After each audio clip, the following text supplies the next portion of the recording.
جب بھی مفتی ہاؤس کا اشعار ہوگا تو مجھے تو ضرور یاد آئے گی کہ پڑھوں یا نہ پڑھوں، اور یہی مولا کائنات صلوات بھیجے گا۔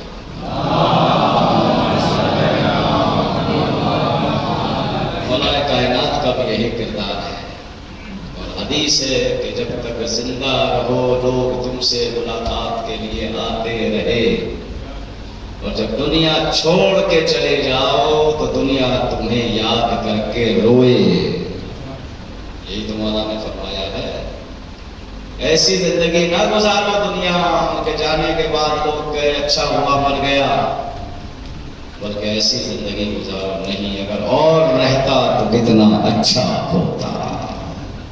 تو گفتگو کی ابتدا ہے قرآن کے اس سورہ والعصر کے ذریعے، جس کو سورہ حسین بھی کہا گیا ہے۔ مسلسل میں نے کئی برسوں سے آپ کی خدمت میں اس مجلس کا عنوان قرآن بنایا ہے۔ سورہ یوسف بھی پڑھا تھا، ولایت علی و رضا حسین پہ پڑھا تھا، اور کرونا سے پہلے رؤوس قرآن اور اہل بیت بھی میں نے آپ کی خدمت میں پیش کیا تھا۔ تو 4 سوروں کو سورہ حسین کہا جاتا ہے۔ اس میں ایک سورہ یوسف ہے، ایک سورہ کہف ہے، ایک سورہ والفجر ہے، اور ایک سورہ والعصر ہے۔ یہ 4 سورے مولا حسین کے نام پر ہے۔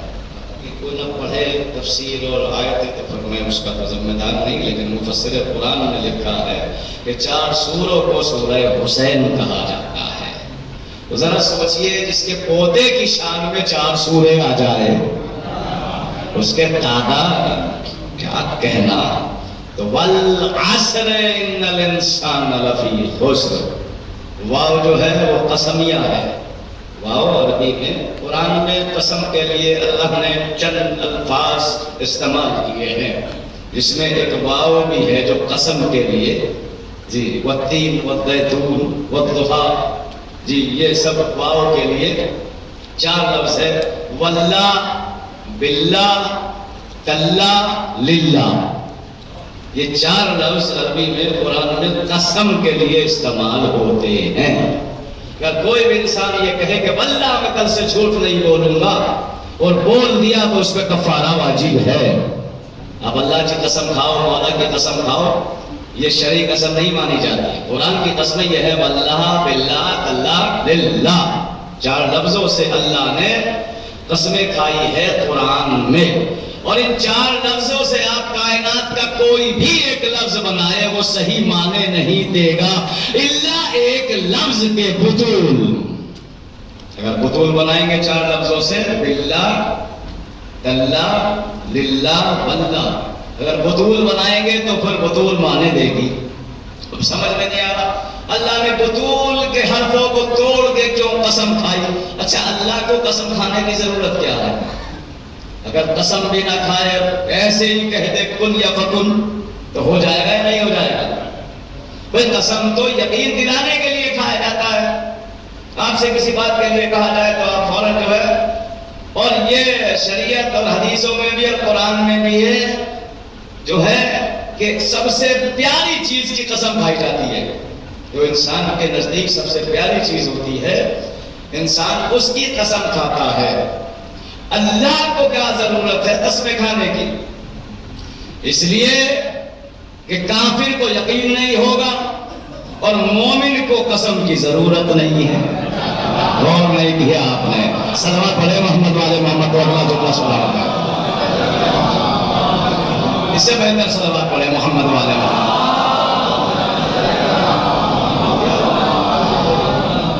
بھائی کافر کے سامنے اگر قسم بھی کھائی جائے تو اسے یقین نہیں ہوگا، اور مومن کو قسم کی ضرورت نہیں۔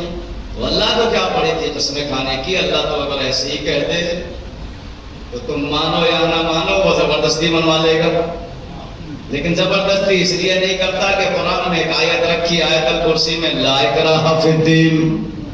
جب اپنے نبی سے کہہ چکا کہ میرے دین میں زبردستی نہیں، تو پھر اللہ نماز ڈنڈے سے نہیں پڑھواتا۔ اگر نعمتیں لینی ہو تو سجدہ شکر کر لو نماز کے ذریعے۔ ڈنڈے کا دور تو نہیں ہے، نماز ہے کیا؟ اچھا، یہ جو نماز آپ پڑھتے ہی نماز ہے کیا؟ جی یہ جو سجدہ کر رہے ہیں کیا ہے؟ آپ کو رزق ملتا ہے اس کے ذریعے، آپ کو عزت ملتی ہے، آپ پاک رہتے ہیں، جی آپ کی بلندی ہوتی ہے کیونکہ نماز معراج پہ پہنچاتی ہے۔ رسول نے فرمایا صلاۃ معراج المومن، نماز مومن کی معراج ہے۔ یہ کیا ہے سر؟ اس اتنے فائدے ہیں، کیا ہے جی بتا سکتا ہے کوئی یہ کیا ہے؟ یہ فیض نماز ہے۔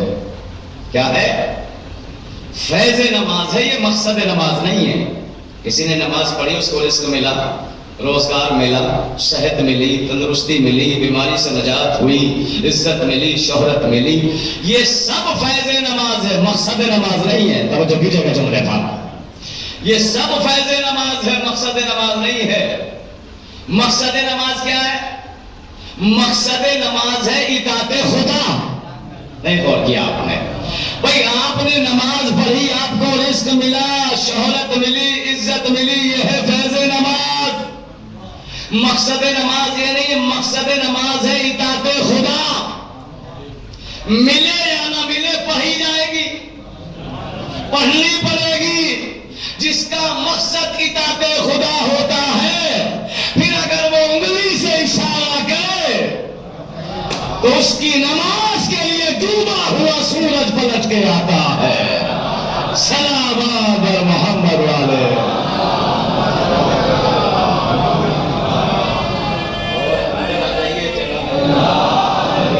اگر مناسب سمجھے تو ابھی اندر جگہ خالی ہے تاکہ یہ اندر کی کوئی ہو جائے، تو اس کے بعد انشاءاللہ تشریف لائیے گا باہر پہ۔ صلوات بھیجے محمد والے۔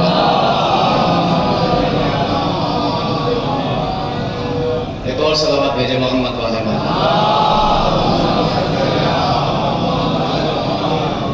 اور فرمایا آپ نے کہ یہ سب چیزیں فیض نماز ہے، مقصد نماز ہے اطاعت خدا بندے آدم۔ اور علی نے کبھی فیض نماز کے لیے نماز نہیں پڑھی، ہمیشہ اطاعت خدا کے لیے پڑھی۔ مثلا آپ کہیں گے کون سی نماز نہیں پڑھی علی نے فیض نماز کی؟ سب سے پہلے تو نماز پڑھنے کا مقصد کیا ہے؟ جنت۔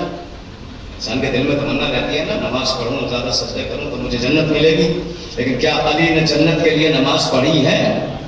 جب بھی پوچھا نماز کیوں پڑھتے ہیں، علی نے تاریخ کا جواب ہے تاریخ میں، پروردگار تیری عبادت نہ جنت کے شوق میں کرتا ہوں، نہ جہنم کے خوف سے کرتا ہوں، بلکہ تجھے لائق معبود سمجھتا ہوں تو تجھے سجدہ کرتا ہوں۔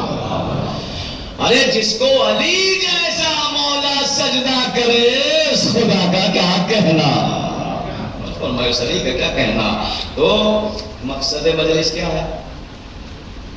مقصد پہ بات ہو رہی نا، میں نے آپ کی خدمت میں آج تمیدن گفتگو انشاءاللہ موضوع آپ کی خدمت میں پیش کرتا رہوں گا اور محسوس ہوں گے۔ یہ تھا مقصد نماز، فیض نماز۔ اب فیض مجلس کیا ہے؟ فیض مجلس کیا ہے؟ فیض مجلس ہے کہ لوگ فرش ادا پہ آ کے بیٹھتے ہیں، دل روحانی ہوتا ہے، گناہ معاف ہوتے ہیں، جی یہی تو ہے فیض نماز، فیض مجلس۔ مقصد مجلس کیا ہے؟ مقصد مجلس کیا ہے؟ کیا مقصد مجلس یہی ہے؟ نہیں، مقصد مجلس ہے خشنودی زہرا۔ یہاں بیٹھو گے آپ کو فیض ضرور ملے گا بیٹھنے کا، لیکن فیض اور مقصد میں فرق ہے۔ یہاں اپنے گھروں کو چھوڑ کے آنا، اپنے آرام کو چھوڑ کے آنا، فرش ادا پہ بیٹھنا، فیض مجلس کے لیے نہیں بیٹھتے، خشنودی زہرا کے لیے بیٹھتے ہیں۔ اس لیے کہ جس سے زہرا راضی ہو جاتی ہے، اس سے اللہ راضی ہو جاتا ہے۔ سلامات پر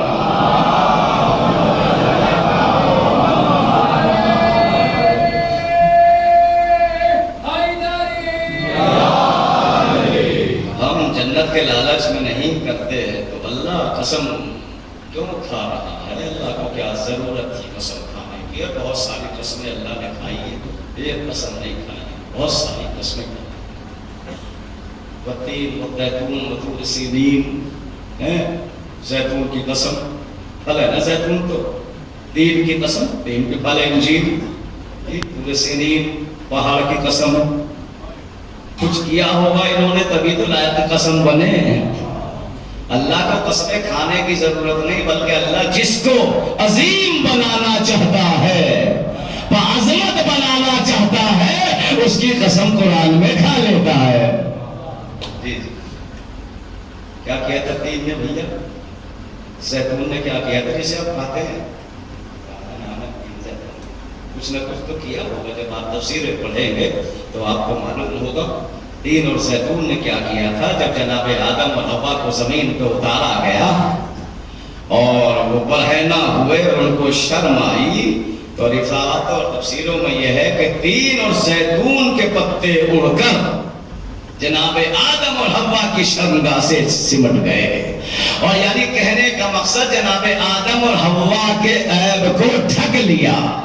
اللہ کو اتنا پسند آیا کہ اللہ نے قرآن میں تین کی بھی قسم کھا لی، زیتون کی بھی قسم کھا لی۔ ارے جو ایک نبی کو ایک لمحے کے لیے بنا دے وہ لا کے تعظیم بن جاتا ہے، جو ابو طالب 53 برس محمد کو بنا دیتا رہا۔ سلام میرے محمد والے محمد کا۔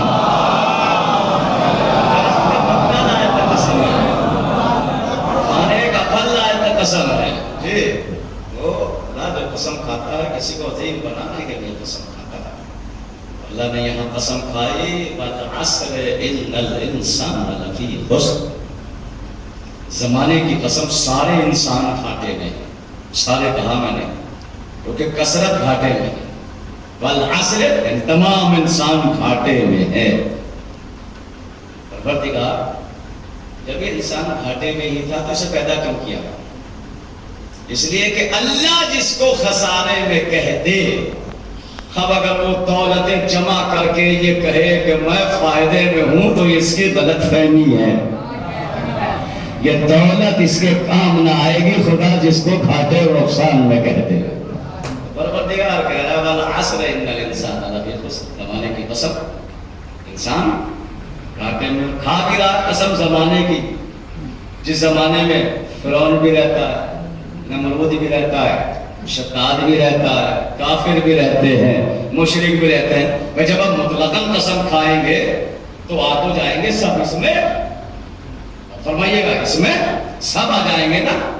پروردگار ان کی قسم کھا رہے، آواز آئی نہیں، ان کی قسم تھوڑا ہی کھاتا ہوں، نجاستوں کی قسم نہیں کھاتا، کافروں کی قسم نہیں کھاتا، مشرکوں کی قسم نہیں کھاتا، بلکہ میری توحید کو جس نے مشکلوں سے بچایا ہے۔ جی جی، والعصر، زمانہ، عصر تو کہتے ہیں زمانہ۔ اچھا، یہاں اس والعصر کے مفسرین نے، تفسیر کا نام ہے ابو حمزہ صومالی، تفسیر کا نام ہے، اس میں اس عصر کے بہت معنی لکھے ہیں۔ عصر کے معنی موسلا دھار بارش، عصر کے معنی جوہر مشیت، عصر کے معنی بادل، جو کیجئے گا، عصر کے معنی جوہر، عصر کے معنی ظہر اور مغرب کے درمیان کا وقت، عصر کے معنی زمانے کا مالک۔ اب یہ کیسے سوچا جائے کہ فقط اس عصر سے ایک ہی معنی مراد ہے؟ اس کا مطلب اللہ کے کہنے کا مقصد ہے جوہر مشیت کی قسم انسان خسارے میں ہے، زمانے کے امام کی قسم انسان خسارے میں ہے۔ توجہ کیجئے گا، بادل کے برستے ہوئے کی قسم انسان خسارے میں ہے۔ یہ کیسے مان لیا جائے گا جب جی 70 معنی لکھے ہیں، 70 معنی لکھے ہیں، اور قرآن اتنی دقیق کتاب ہے اللہ کی کہ جس کا بظاہر بڑا آسان ہوتا ہے لیکن باطن بہت عمیق ہوتا ہے۔ اب سمجھ میں آیا نبی نے یہ کیوں کہا تھا 2 لے لو، اس لیے قرآن کو سمجھ نہیں پاؤ گے تو میں قرآن کو سمجھانے والا دے رہا ہوں تاکہ قیامت تک کبھی گمراہوں کی طرف نہ جاؤ۔ نبی بھی تو جانتے تھے کچھ حکمت ہے، نبی کو کیا دینے کی ضرورت تھی کہ 2 لے لو، اتنی تارکم فیکم ثقلین کتاب اللہ ہے۔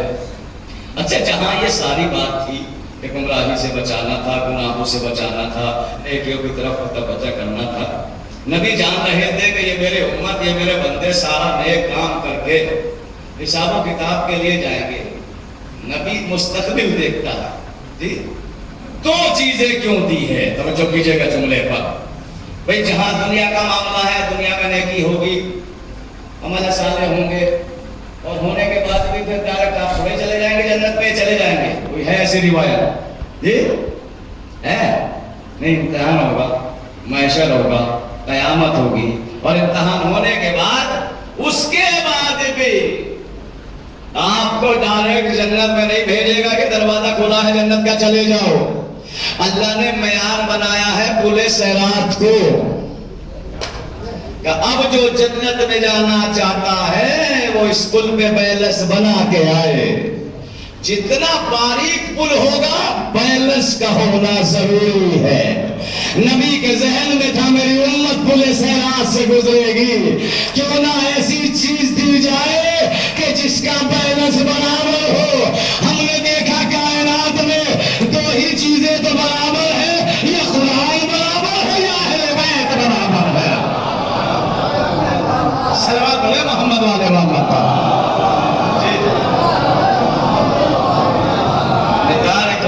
مستقبل یہ دونوں چیزیں برابر ہے، تو پھر کیسے سمجھا جائے اس عصر سے کیا مراد ہے؟ والعصر ان الانسان لفی خسر۔ پروردگار کی جب انسان گھاٹے میں تھا، خسارے میں تھا، تو نے پیدا ہی کیوں کیا؟ آواز آئی نہیں، سب اس خسارے میں نہیں ہے، سب نقصان میں نہیں ہے، اس لیے کہ سب نقصان میں ہو جائیں گے تو میری جنت کا کیا ہوگا؟ سوال و جواب کا کیا ہوگا؟ کوثر کا کیا ہوگا؟ کیا پروردگار کا نہیں، سب نہیں خسارہ ہے۔ الا الذین آمنوا وعملوا الصالحات، اس نقصان سے وہ بچے ہوئے ہیں کہ جو مومن ہیں، ایمان لے آئے۔ اچھا آیت ہے، روایت نہیں ہے۔ ایمان کا لانا کافی ہے یا ایمان پہ ثابت قدم رہنا؟ میں نے دیکھے دنیا میں بہت سارے لوگوں کا ایمان بکتے ہیں، کبھی دولت میں بک جاتے ہیں، کبھی شہرت میں بک جاتے ہیں، کبھی حکومت میں بک جاتے ہیں، کبھی لشکر میں بک جاتے ہیں، کبھی سپہ سالاری میں بک جاتے ہیں۔ بڑے بڑوں کو بکتے ہوئے دیکھے۔ تو ایمان کا لانا کافی ہے یا ایمان پہ ثابت رہنا؟ اچھا ایمان پہ ثابت رہنے کی دلیل پیش کرے آپ، اس کے ایمان کو سمجھا جائے کہ یہ اس کا ایمان ثابت ہے۔ کوئی اور دلیل تو نظر نہیں آئی، لیکن ایک جنگ میں نبی کی حکمت نظر آئی، جہاں ہر جنگ میں نبی اللہ مولا کو بھیجتے تھے، کبھی اسد کہتے تھے، کبھی غالب کہتے تھے، کبھی آقا کہتے تھے، کبھی مولا کہتے تھے، لیکن جنگ خندق میں نبی نے حکمت کو بدل دیا۔ یہ نہیں کہا کہ آج فلاں کے مقابلے پہ علی جا رہا ہے، بلکہ یہ فرمایا آج کل کفر کے مقابلے پر کل ایمان جا رہا ہے۔ نبی بتا رہے ہیں علی پر ایمان لیا ثابت رہے گا۔ صلوات پڑھے محمد والے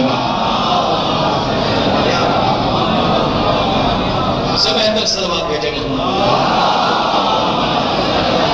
حکمت، نبی کی باتوں میں حکمت ہے، نبی کی باتوں میں حکمت ہے۔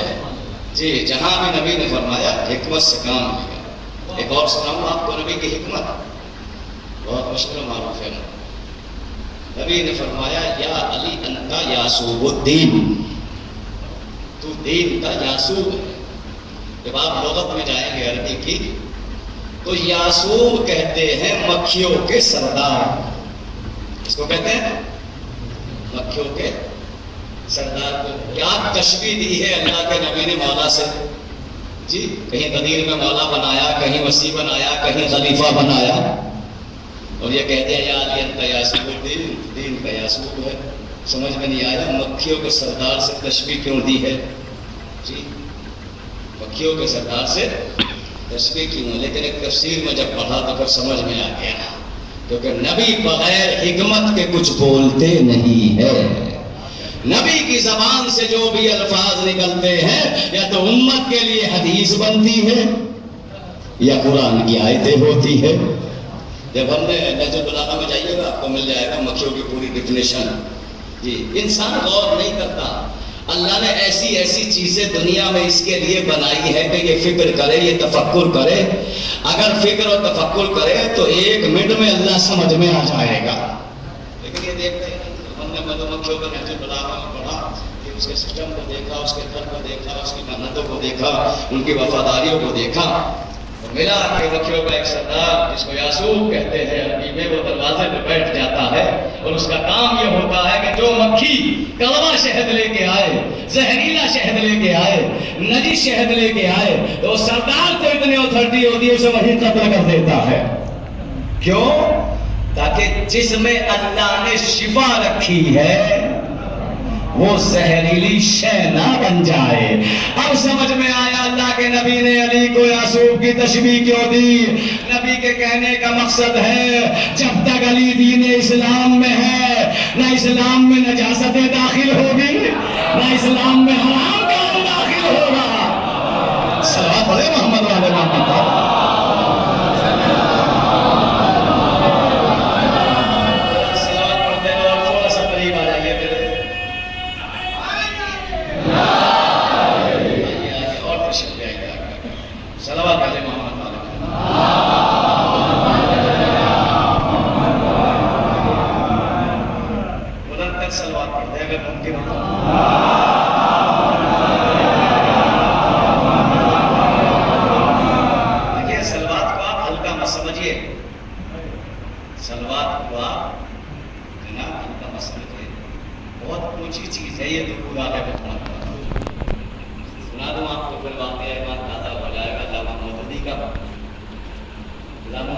مدرسوں میں جا کے پوچھا کرتے تھے سوال، اس سے سوال پوچھو ان کا جواب دوں گا. اکثر مدرسوں میں جایا کرتے تھے.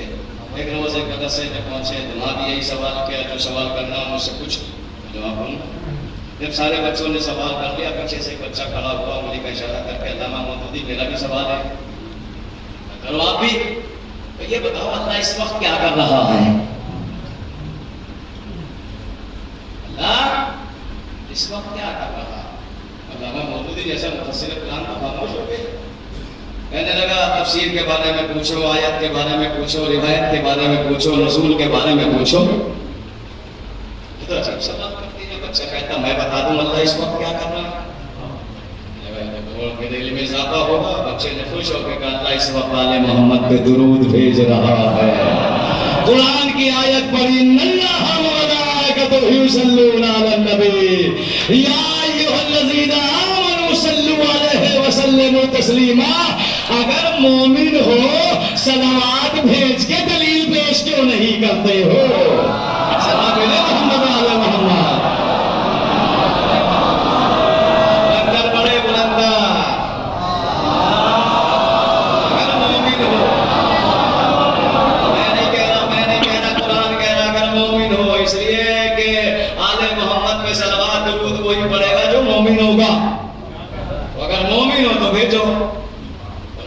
سے رشتہ نہیں ہے تو علی سے بھی گٹک، حسین سے بھی گٹک. جی جی اس لیے کہ درود ایمان والوں کے لیے ہے. تو اللہ قسم کھا رہا ہے پروردگار کی آواز نہیں سب نہیں سب نہیں سارا سب ہو جائے گا تو جنت کا کیا ہوگا؟ تو نہیں ہے سارے ایمان لانے والے، ایمان پہ ثابت رہنے والے بچ جائیں گے خسارے سے. قرآن وغیرہ نہیں بچیں گے انشاءاللہ. 7 دن آپ کی میں ہی پیش کر رہا ہوں. یہ خسارہ ہے کہ اس کو اللہ نے قسم عطا کر دیا. جی بچیں گے آپ. وَالْعَصْرِ إِنَّ الْإِنسَانَ لَفِي خُسْرٍ إِلَّا الَّذِينَ آمَنُوا وَعَمِلُوا الصَّالِحَاتِ. قرآن کہہ رہا نہیں تنہا ایمان کا لانا خسارے سے نہیں بچائے گا.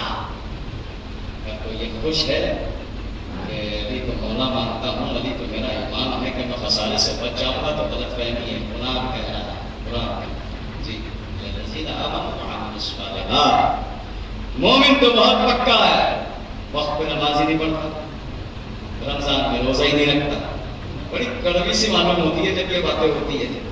خاموشی بتاتی ہے کہ کہیں کہیں چپ رہی ہے.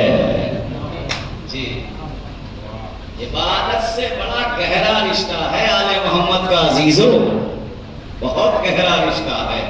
آپ سلیقے سے عبادت کر لو اہل بیت سمجھ میں آ جائے گے کہ اہل بیت کہتے کسے ہیں. صلوات پڑھے محمد والے محمد کا.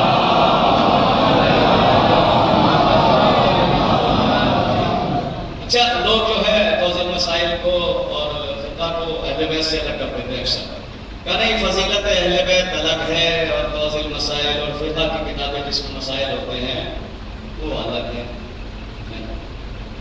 فقہ میں بھی اہل بیت کے فضائل ہیں. دلیل آپ کے سامنے پیش کرتا ہوں کہ فقہ میں بھی اہل بیت کے فضائل موجود ہیں.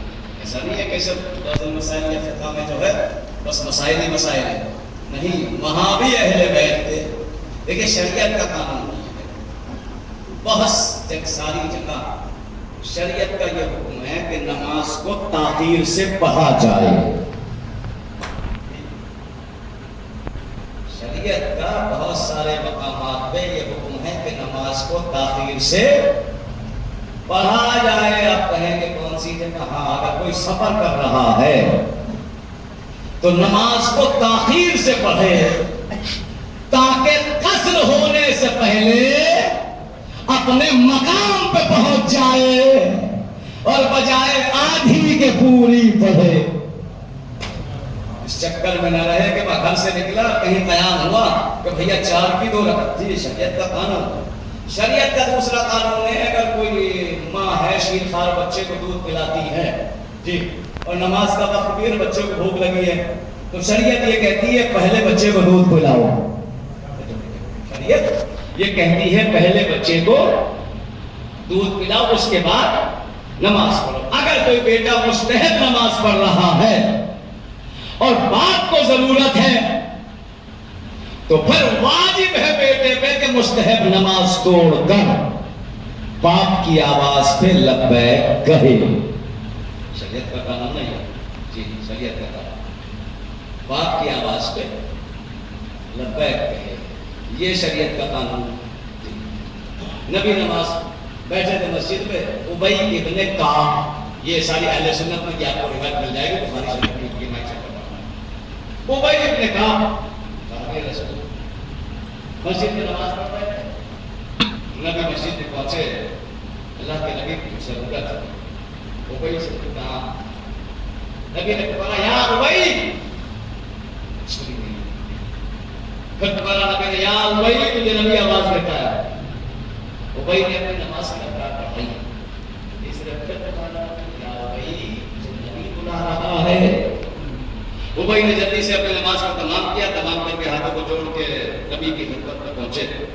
کہا جی رسول اللہ، رسول اللہ بلا رہے تھے. میں نے کہا ہم بلا رہے تھے، تو نے لبیک نہیں کہا. ابی کہتا ہے یا نبی اللہ، میں نماز پڑھ رہا تھا.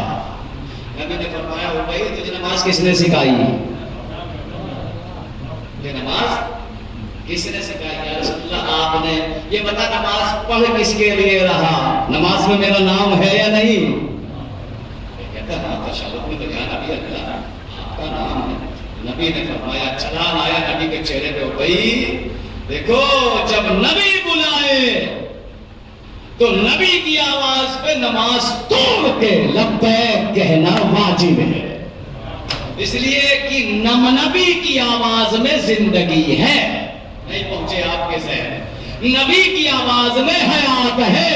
اگر نبی کی آواز میں حیات نہ ہوتی تو ابراہیم کی آواز پہ کٹے ہوئے پرندوں کا گوشت ایسے سنے کہ صلوات بھیجے محمد والے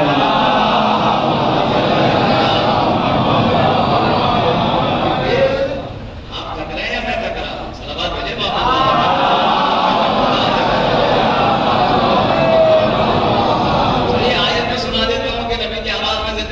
بسم اللہ الرحمن الرحیم یا ایھا الذین آمنوا استجیبوا للہ ورسولہ اذا دعاکم لما یحییکم.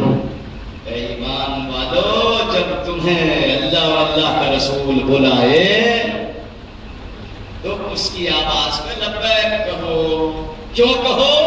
لما یحییکم، اس لیے کہ نبی کی آواز پہ لبیک کہنا ہی تمہارے لیے زندگی ہے.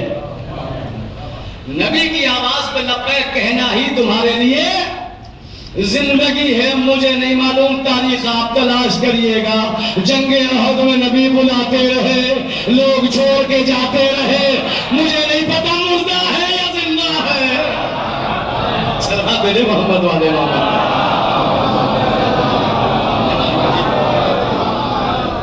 ثابت کر دیا کہ نبی کی آواز میں نبی کی آواز میں زندگی. اچھا یہاں کی یہ نماز کہاں؟ نماز میں چلنے میں جاتا ہوں، نماز سے بنانا تجارت کا شوق اور اسلام والی سوچ. نماز سے بنانا تجارت کا شوق. مسجد نبوی میں 11 صفحے نبی کے پیچھے نماز پڑھ رہی تھی. 11 صفوں کو پار کر کے فاطمہ کا بیٹا نبی کی پشت پہ جا کے بیٹھا.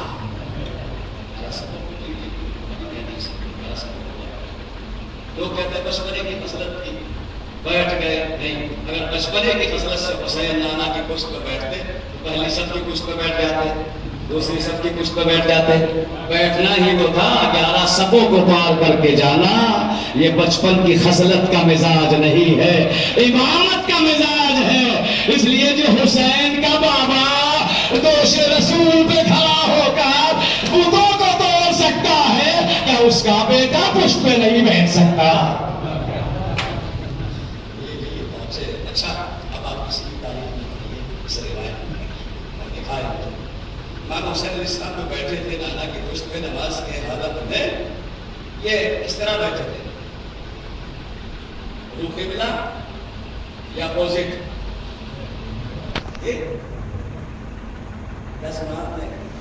روح قبلہ بیٹھے تھے دانش بھائی یا اپوزٹ بیٹھے تھے پشت قبلہ؟ کسی روایت میں نہیں لکھا کہ روح قبلہ بیٹھے تھے، بلکہ پشت قبلہ بیٹھے تھے. حسین کا چہرہ پیچھے نماز پڑھنے والوں کے سامنے تھا، اس لیے کہ اگر رخ قبلہ بیٹھتے تو لوگ کہتے ہیں کہ حسین بھی نبی کے ساتھ نماز پڑھ رہے ہیں. اس لیے حسین ایسے نہیں بیٹھے جیسے رسول نماز پڑھ رہے تھے، بلکہ پشت قبلہ بیٹھے. اور جب رسول سجدے میں تھے اور حسین کا چہرہ تھا نمازیوں کی طرح، توجہ پیچھے کا، ایک نے سر اٹھایا دیکھا حسین بیٹھے ہیں، پھر سجدہ کر لیا. دوسرے نے سر اٹھایا تھا حسین بیٹھے ہیں. یہاں تک کہ بہت سارے لوگوں نے 70 یا 72 مرتبہ جو نبی نے جملے کو دہرایا ہے سبحان ربی الاعلی و بحمدہ، بہت سو نے 70 یا 72 مرتبہ ہی اپنے سجدے کو سر کو اپنے سجدے میں رکھا اور حسین کو دیکھا، سجدہ کیا، پھر حسین کو دیکھا. بس اللہ بھی یہی چاہتا تھا، حسین کو دیکھتے رہو.